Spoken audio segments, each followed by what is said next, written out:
하나님의 말씀은 에베소서 3장 1절로 7절 말씀입니다. 신약성경 312쪽입니다. 제가 먼저 읽고 여러분이 한 절 읽고 마지막 7절은 같이 읽겠습니다. 제가 먼저 읽겠습니다. 이러므로 그리스도 예수의 일로 너희 이방인을 위하여 갇힌 자 된 나 바울이 말하거니와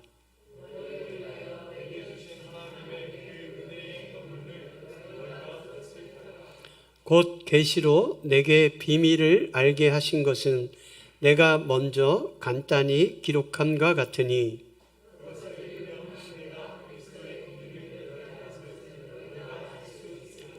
이제 그의 거룩한 사도들과 선지자들에게서 성령으로 나타내신 것 같이 다른 세대에서는 사람의 아들들에게 알리지 아니하셨으니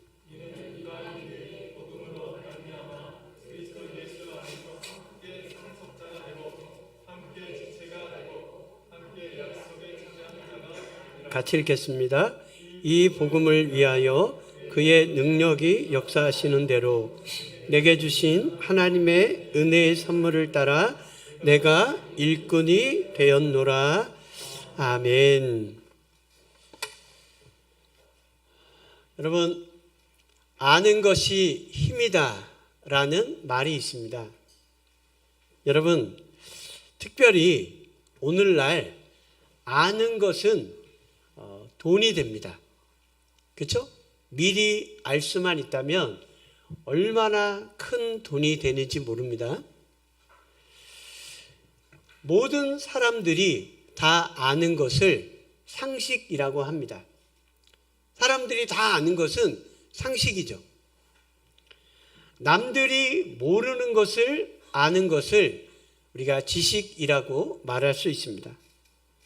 그런데 아무도 모르는 것을 아는 것, 그것을 우리가 비밀이라고 말할 수 있을 것입니다. 아무도 모릅니다. 나만 아는 그 사실은 바로 비밀이 될 수 있습니다. 여러분, 다른 사람의 비밀을 알고 그 사람을 조종하려고 오히려 비밀을 악용하려고 하는 사람이 있습니다. 다른 사람의 비밀을 알고 있는 거예요. 그래서 그 비밀을 악용해서 그 사람을 조종하고 그 사람을 자기 마음대로 움직이려고 그렇게 비밀을 악용하는 사람들도 있습니다. 여러분, 하지만 내 자신을 바꿀 만한 놀라운 비밀이 있습니다. 심지어는 우리 가정과 이 세상을 바꿀 만한 놀라운 비밀이 있습니다. 그 비밀을 알고 있는 사람은 삶이 달라질 수 있습니다. 내 자신의 삶을 송두리째 바꿀 수 있는 그런 비밀을 내가 알 수 있다면, 우리 가정을 바꿀 수 있을 만한 그런 놀라운 능력을 가진 비밀을 내가 알고 있다면, 아니 이 세상을 변화시킬 만한 그러한 비밀을 우리가 알고 있다면, 그 비밀을 가진 사람은 그의 인생과 그의 삶이 여러분 달라질 수 있다는 것입니다. 여러분, 비밀을 알고 있습니까? 여러분만 알고 있는 비밀이 있습니까? 오늘 에베소서 본문에서 사도 바울이 가장 많이 사용하고 있는 단어 중에 하나가 바로 비밀이라는 단어입니다. 오늘 우리가 읽은 본문에서도 비밀이라는 단어가 2번 등장하고요. 사실은 오늘 본문이 13절까지인데 너무 본문이 길어서 제가 7절까지만 읽었는데 13절 본문까지 보면 3절, 4절, 9절 세 번의 비밀이라는 단어가 사용되고 있고요. 에베소서에서는 전체 6번이나 비밀이라는 단어가 반복되고 있고요. 골로새서에서도 총 6번이라는 그 6번에 걸쳐서 비밀이라는 단어가 사용되고 있습니다. 그리고 경륜, 계시, 깨닫다, 알다 이러한 단어들도 모두 비밀과 관련된 그러한 단어로 사용되고 있습니다. 그래서 에베소서에서는 비밀을 알다, 비밀을 깨닫다, 계시의 말씀, 하나님의 경륜 이렇게 하나님의 비밀에 관해서 여러 번 반복돼서 사용되고 있습니다. 이 비밀의 정체는 에베소서 1장 10절에 밝히 드러나고 있습니다. 같이 한번 읽어볼까요? 시작. 하늘에 있는 것이나 땅에 있는 것이 다 그리스도 안에서 통일되게 하는 것. 이것이 바로 무엇입니까? 바로 하나님의 비밀의 내용입니다. 하늘에 있는 것이나 땅에 있는 것 모든 것이 그리스도 안에서 통일되게 하는 것, 그것이 바로 하나님의 비밀의 내용이에요. 그리스도 안에서 통일되는 것, 그것이 무엇입니까? 그리스도 안에서 회복되는 겁니다. 하나님의 비밀의 내용은 저와 여러분이 예수 그리스도 안에서 회복되는 겁니다. 하나님의 비밀의 내용은 우리 가정이 예수 그리스도 안에서 회복되는 겁니다. 하나님의 비밀은 우리 교회가 예수 그리스도 안에서 회복되는 겁니다. 여러분, 예수 그리스도 안에서 저와 여러분의 모든 삶이 여러분 회복될 수 있기를 바랍니다. 그것이 바로 하나님의 비밀의 내용입니다. 오늘 하나님께서는 예수 그리스도를 통해서 우리를 완전히 회복시키기를 원하신다는 말씀입니다.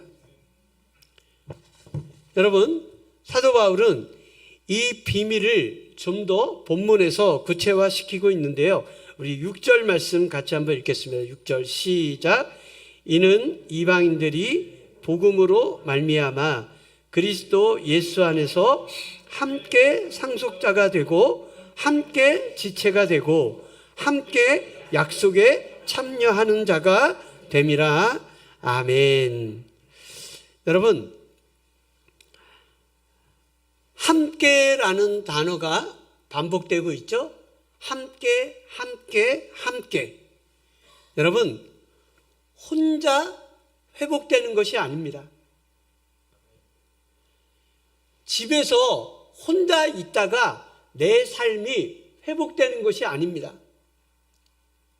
직장에서 열심히 일한다고 해서 우리의 삶이 회복되는 게 아니라는 것입니다. 학교나 도서관에 가서 열심히 혼자 공부한다고 해서 우리의 삶이 회복되는 것이 아니라는 것입니다. 혼자 나만 예수님 잘 믿으면 되지. 다른 사람은 상관없습니다. 나만 집에서 혼자 예수님 잘 믿으면 하나님이 나를 축복해 주실 거야. 여러분, 그게 아니라는 겁니다. 함께 하나님의 교회에서 함께 하나님께서는 회복하시기를 원하신다는 사실입니다. 여러분, 다른 사람이 어떻게 되든 별로 상관이 없습니다. 교회가 어떻게 되든 별로 상관이 없습니다. 나만 잘 되면 되지. 내가 기도하고 하나님이 내 기도에 응답해 주시면 되지. 여러분, 그런 게 아니라는 겁니다. 하나님의 교회 안에서 성도들과 함께 하나님은 회복하기를 원하신다는 사실입니다. 여러분, 나만 혼자 잘 되는 것은 하나님의 뜻이 아니라는 겁니다. 하나님의 교회에서 하나님의 성도들과 하나님의 지체들과 함께 하나님은 회복하시고 축복하기를 원하신다는 사실입니다. 여러분이 예수 그리스도 안에서 회복되고 하나님의 축복을 받기를 원하신다면 하나님의 교회에서 하나님의 성도들과 함께 여러분 하나님의 회복과 하나님의 축복의 역사를 여러분 기대하시기를 주님의 이름으로 축원합니다. 여러분 사도 바울은 에베소서 1장 2장에서 복음만 논리적으로 군더더기 하나 없이 굉장히 간결하게 하나님의 복음에 대해서 설명하고 있습니다. 그런데 에베소서 3장에 들어와서 갑자기 사도 바울은 자신의 개인적인 내용들을 얘기하기 시작합니다. 에베소서 1장 2절에서는 오직 하나님의 복음만 증거했습니다. 근데 갑자기 3장에 들어와서 자기의 개인 상황을, 개인 사정을 설명하면서 성경을 기록하고 있습니다. 여러분, 사람들이 특별히 예수님을 막 믿은 새가족들이 사도 바울을 보니까 저렇게 복음 열심히 전하고 저렇게 예수님 잘 믿는데 사도 바울은 왜 저렇게 고난을 당하고 있을까? 현재도 사도 바울은 로마의 감옥에서 갇혀 있습니다. 로마의 감옥에 갇힌 지 오래되었습니다. 사람들에게 붙들려서 얼마나 많이 맞았는지 모릅니다. 심지어는 사도 바울이 맞다가 움직이지 않으니까 사람들이 죽은 줄 알고 성 밖에다가 내다 버렸습니다. 아니 저렇게 하나님을 잘 믿는 사람이 저렇게 열심히 복음을 전하는 사람이 왜 저렇게 고난을 많이 당하고 있을까? 왜 지금도 로마의 감옥에 갇혀서 왜 지금도 감옥에서 나오지 못하고 있는 걸까? 예수 믿는 사람이 왜 저렇게 고난을 당하고 있을까 하고 사람들이 시험에 들었습니다. 예수 믿으면 복받고 예수 믿으면 잘 되는 줄로 알고 있었는데 사도 바울을 보니까 예수 믿어도 소용이 없네. 오히려 저렇게 열심히 하나님을 전하는 사람이 저렇게 많은 고난을 당하는 것을 보고 사람들이 시험에 드는 사람이 있었습니다. 그리고 또 어떤 사람들은 바울을 사도로 인정하지 않았습니다. 여러분, 그래서 사도 바울은 4절에서 이렇게 말하고 있습니다. 에베소서 3장 4절, 그것을 읽으면 사도 바울이 에베소 성도들에게 보낸 이 서신입니다. 편지입니다. 이 편지를 읽으면 내가 그리스도의 비밀을 깨달은 것을 너희가 알 수 있으리라. 나는 그리스도의 비밀을 깨달은 하나님의 사도다라고 바울이 증거하고 있습니다. 그리고 13절 같이 한번 읽어볼까요? 에베소서 3장 13절 시작. 그러므로 너희에게 구하노니 너희를 위한 나의 여러 환난에 대하여 낙심하지 말라. 이는 너희의 영광이니라. 내가 환난을 많이 당하고 있는데 그 환난으로 인해서 너희들은 시험에 들지 말고 낙심하지 말라라고 바울이 그렇게 권면하고 있습니다. 여러분, 바울은 우리가 상상할 수도 없는 많은 고난을 당했음에도 불구하고 바울은 그 믿음과 그 열심이 꺾이지 않았습니다.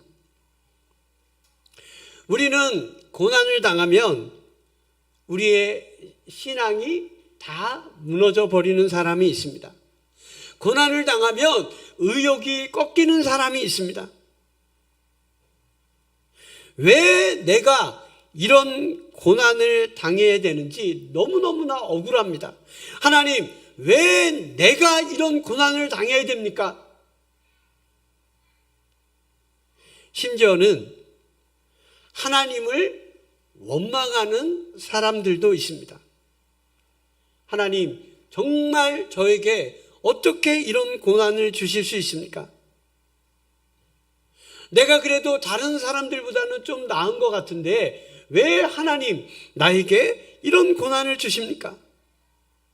신앙을 잃어버리고 하나님을 향한 모든 열정을 잃어버리고 좌절하고 절망하는 사람들이 많습니다. 그런데 사도 바울은 우리가 상상할 수도 없는 그런 많은 고난을 당했음에도 불구하고 사도 바울은 흔들림이 없습니다. 사도 바울은 오히려 로마 감옥에 갇혀 있으면서 빌립보서, 에베소서, 골로새서, 빌레몬서 하나님의 성경을 그 감옥에서 기록했습니다. 우리가 읽고 있는 이 하나님의 놀라운 진리의 말씀을 사도 바울은 고난을 당하고 있는 중에 로마의 감옥 안에 갇혀서 바울은 이 주옥 같은 이 진리의 말씀들을 기록했다는 사실입니다. 여러분, 사도 바울은 고난을 주신 하나님의 뜻을 사도 바울은 알고 있었습니다. 우리가 고난을 당할 때 그 고난 가운데 좌절하고 절망하지 않고 우리가 믿음으로 승리할 수 있는 길은 우리에게 이 고난을 주신 하나님의 뜻이 무엇인가 여러분 알 수 있는 사람은 절대로 그 고난에 꺾이지 않습니다. 절대로 그 고난에 굴복하지 않습니다. 여러분, 사도 바울과 같이 우리에게 고난을 주신 하나님의 뜻을 여러분 깨달을 수 있기를 바랍니다. 오늘 말씀을 듣고 예배하는 가운데 여러분이 하나님 앞에 하나님이 이 고난을 주신 하나님의 뜻이 무엇입니까? 라고 묻는 가운데 하나님의 뜻을 우리에게 알려주실 줄로 믿습니다. 그래서 여러분 그 고난 가운데 사도 바울은 가장 귀한 하나님의 뜻을 이룰 수 있었습니다. 오히려 자신이 고난당하는 것 때문에 시험당하는 성도들을 그들을 위로할 수 있었습니다. 너희들도 나와 같이 고난을 당하는 자가 있느냐? 그 가운데서 하나님의 가장 귀한 뜻을 이룰 수 있도록 사도 바울은 그의 삶을 통해서 저와 여러분에게 보여주고 있습니다. 여러분, 하나님 앞에 은혜와 능력을 받는 사람 중에서 여러분 교만해지는 사람이 있습니다. 하나님이 믿음을 주셨습니다. 심지어는 하나님이 은사, 하나님이 능력을 주셨습니다. 기도만 하면 병이 낫고 기도만 하면 귀신이 떠나가고 기도만 하면 응답이 되고 하나님이 놀랄 만한 은사를 주신 사람들이 있습니다. 기도하면 하나님이 예언의 말씀을 부어주십니다. 하나님의 뜻이 무엇인지 하나님이 그 사람을 통해서 어떻게 하나님의 뜻을 이뤄 가실 것인지 하나님이 그렇게 은사를 주는 사람들이 있습니다. 우리 남목사님, 권혜진 사모님 찬양 잘하시죠? 네. 여러분 우리 지은이랑 우리 오늘 병현이는 일이 있어서 못 나오는데 우리 준호 형제 네? 여러분 이렇게 은사를 가진 사람들이 있습니다. 그렇죠? 남들 보기에 정말 부러울 만한 그런 은사를 주신 분들이 있어요. 저는 성대가 약해가지고 찬양하고 설교하잖아요. 그럼 목이 다 쉬어버려요. 그래서 찬양하고 설교하면은 설교할 때 이미 목이 쉬어가지고 설교할 수가 없어요. 근데 우리 양경수 목사님이 지난주에 혼자 찬양하고 혼자 말씀 전하고 또 오후 예배까지 혼자 설교 다 하고 그랬는데도 성대가 아주 쌩쌩하더라고요. 네. 저는 죽었다 깨내도 그렇게 못해요. 찬양할 때도 좀 조용조용히 해요. 갑자기 막 소리 지르다가도 이러다가 또 목 쉬어가지고 설교할 때 또 설교 제대로 못할까봐 막 흥분해서 찬양하다가 갑자기 또 한 옥타브 낮춰가지고 이곳에 오셔서 이곳에 여러분 정말 남들이 부러워할 만한 하나님이 은사와 은혜를 또 정말 귀한 믿음을 주신 사람들이 있습니다. 그런데 그 은사와 은혜를 받아가지고요, 여러분 교만해지는 사람들이 있습니다. 하나님이 주신 은사와 은혜를 받고 사탄에게 이용당하는 사람들이 있습니다. 은사와 은혜는 하나님이 주셨습니다. 그 믿음은 하나님이 주셨습니다. 그런데 하나님이 주신 축복을 받고 하나님이 주신 은혜를 받고 나서 여러분 사단에게 사로잡혀서 여러분 교만한 사람들이 있습니다. 여러분 사도 바울을 보십시오. 우리 같이 한번 고린도전서 15장 8절 9절 같이 한번 읽겠습니다. 시작. 맨 나중에 만삭되지 못하여 난 자 같은 내게도 보이셨느니라. 나는 사도 중에 가장 작은 자라. 나는 하나님의 교회를 박해하였으므로 사도라 칭함받기를 감당하지 못할 자니라. 아멘. 우리 한국교회 역사 가운데 정말 존경을 받는 한경직 목사님이 계셨습니다. 소천하셨죠? 한경직 목사님이 이북에서 피난 와서 한국에 와서 교회를 세우셨는데 그 교회가 무슨 교회죠? 네, 갑자기 생각이 안 나네요. 나이를 먹으니까 자꾸 깜빡깜빡해요. 네. 여러분 영락교회를 세우셨어요. 그리고 전 세계 성도들에게 주는 가장 귀한 명예스러운 상이 있습니다. 그 상을 한경직 목사님이 수상하는 그 자리에서 뭐라고 고백을 하시냐면, 저는 예전에 신사참배한 그런 죄인입니다. 여러분 신앙인이 신사참배한 것은 있을 수 없는 일이에요. 주기철 목사님은 신사참배 거부하시다가 순교를 당하셨어요. 근데 한경직 목사님은 한국 교회와 한국 교회 성도들이 존경하시는 분이에요. 그런데 세계에서 가장 영화로운 그리스도인에게 주는 그 상을 받는 자리에서 한경직 목사님은 나는 예전에 신사참배한 우상 숭배한 죄인입니다. 그 자리에서 그 고백을 하시더라고요. 나는 이전에 신사참배한 용서받을 수 없는 그런 죄를 지은 죄인입니다. 여러분 그렇게 높은 자리에 있는 분이 그렇게 사람들이 주목하는 자리에서, 그리고 작은 죄도 아닙니다, 신사참배한 그 죄를 고백하시더라고요. 여러분 사도 바울이 뭐라고 고백하고 있습니까? 나는 만삭되지 못해서 태어난 그런 부족한 사람입니다.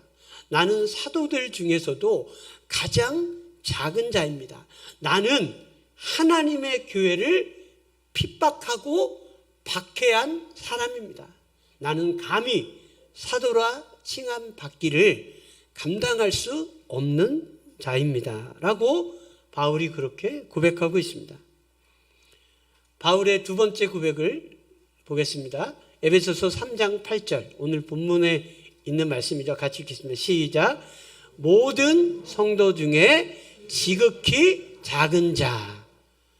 여러분 문법적으로 틀린 표현입니다. 네, 최상급을 쓰고 있어요. 나는 모든 성도 중에서 제일 가장 작은 자. 네, 이게 문법적으로 맞는 표현인데요. 나는 모든 성도 중에서 최상급, 가장 작은 자 중에서 더 작은 자, 비교급을 한 번 더 쓰고 있어요. 그러니까 문법적으로는 맞지 않는 표현이에요. 문법적으로 오류가 있는 표현을 사용하면서도 나는 세상에서 성도들 중에서 가장 작은 자 중에서도 더 작은 자라고 사도 바울이 고백하고 있습니다. 처음에는 사도들 중에서 가장 작은 자라고 고백했죠. 두 번째는 뭐라고 고백하고 있습니까? 성도들 중에서조차 나는 가장 작은 자 중에서도 더 작은 자다라고 그렇게 고백하고 있습니다. 여러분, 바울 같은 위대한 사역자가, 바울 같은 위대한 목회자가 나는 오히려 성도들보다 더 가장 작고 그리고 그 중에서도 더 작은 자다라고 사도 바울이 그렇게 고백하고 있습니다. 여러분, 말로만 그렇게 겸손하게 고백하는 게 아닙니다. 목사님 설교 왜 이렇게 잘하세요? 아니에요. 저 잘 못해요. 하나님이 하신 거예요. 하고서 속으로는 어떻게 해요? 내가 좀 하지. 목사님, 사모님 찬양 어떻게 이렇게 잘해요? 아니에요. 못해요. 하나님이 하신 거예요. 내가 찬양을 얼마나 잘하는데. 여러분, 믿음이 왜 이렇게 좋아요? 저 믿음 없어요. 내가 얼마나 믿음이 좋은데. 내가 너보다는 믿음이 훨씬 좋다. 왜 이렇게 잘생겼어요? 아니에요. 별로예요. 거울 보면서 좀 이렇게 좀 볼만하네. 여러분, 사람들 앞에서는 말로는 겸손하게 그렇게 고백해요. 근데 속으로는 어떻게 해요? 나는 설교 굉장히 잘해. 나는 굉장히 똑똑해. 나는 굉장히 믿음이 좋아. 나는 다른 사람들보다 훨씬 나은 사람이야. 말로는 겸손하다고 별로라고 고백하면서 속으로는 어떻게 해요? 자기가 제일인 줄 알아요. 여러분, 사도 바울은 그렇게 생각하지 않았습니다. 말로는 무슨 소리예요? 나는 제일 작은 자예요. 그런데 속으로는 제일 큰 자라고 바울은 속으로도 그렇게 생각하지 않았습니다. 바울의 마지막 고백을 볼까요? 디모데전서 1장 15절에 있는 고백입니다. 시작. 죄인 중에 괴수라. 사도 바울은 나는 죄인 중에 괴수라. 여러분, 바울의 이 고백이요, 시간의 차이를 두고 있습니다. 바울이 기록한 성경을 보면 디모데전서가 제일 나중에 기록된 성경이에요. 그러니까 사도 바울은 처음에는 나는 사도 중에 가장 작은 자다. 볼륨 좀 줄여주세요. 이게 마이크가 왔다 갔다 할 때가 있어요. 나는 사도 중에 가장 작은 자다. 두 번째는 어떻게 해요? 나는 성도들 중에서도 가장 작은 자다. 그러다가 나중에는 어떻게 해요? 나는 죄인 중에 괴수다. 사도 바울은 시간이 지나면 지날수록 어떻게 해요? 더 겸손해졌습니다. 하나님의 은혜를 받으면 받을수록 어떻게 해요? 더 겸손해졌어요. 하나님의 능력이 나타나면 나타날수록 사도 바울은 더 겸손해졌습니다. 이게 하나님의 은혜를 받은 사람의 모습입니다. 여러분, 진짜 하나님께 은혜를 받은 사람은요, 어떻게 돼요? 겸손해질 수밖에 없습니다. 시간이 지날수록 나는 도저히 용서받을 수 없는 그런 죄인이라는 것을 깨닫게 되는 것입니다. 여러분,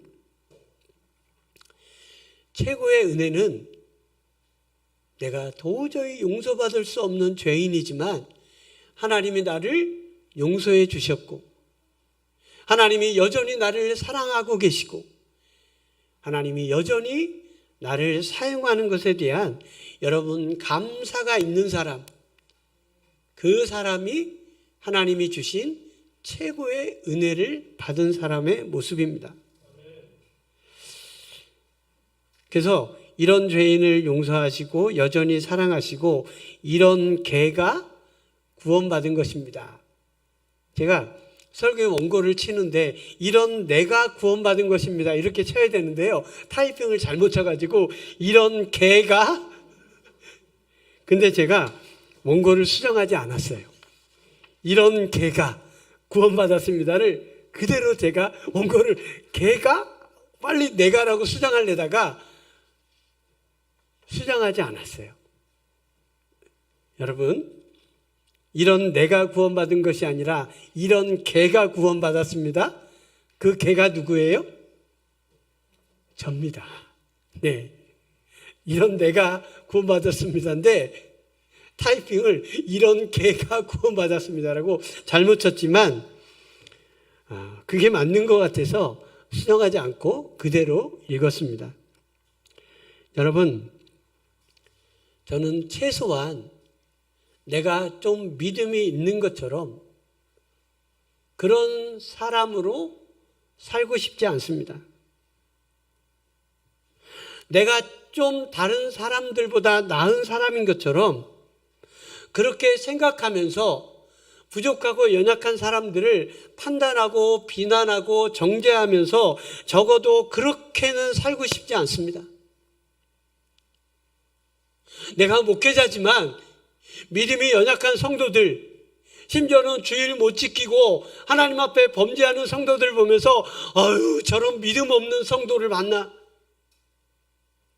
저런 믿음 없는 사람들을 만나, 나는 적어도 그렇게는 살고 싶지 않습니다. 여러분, 하나님이 우리에게 주신 은혜를 생각하면서 정말 용서받을 수 없는 죄인인 우리를 하나님이 용서하시고 구원해 주셨잖아요. 우리보다 연약한 사람들을 보면서 우리가 적어도 그 사람들을 비난하고 정죄하고 여러분 판단하면서 우리가 살지 않았으면 좋겠습니다. 하나님이 주신 은혜를 받았습니다. 하나님이 주신 은사와 능력을 받았습니다. 하나님이 주신 축복을 받았습니다. 하나님이 주신 것을 가지고 우리가 사단에게 사로잡혀서 여러분 사단에게 쓰임받지 않았으면 좋겠습니다.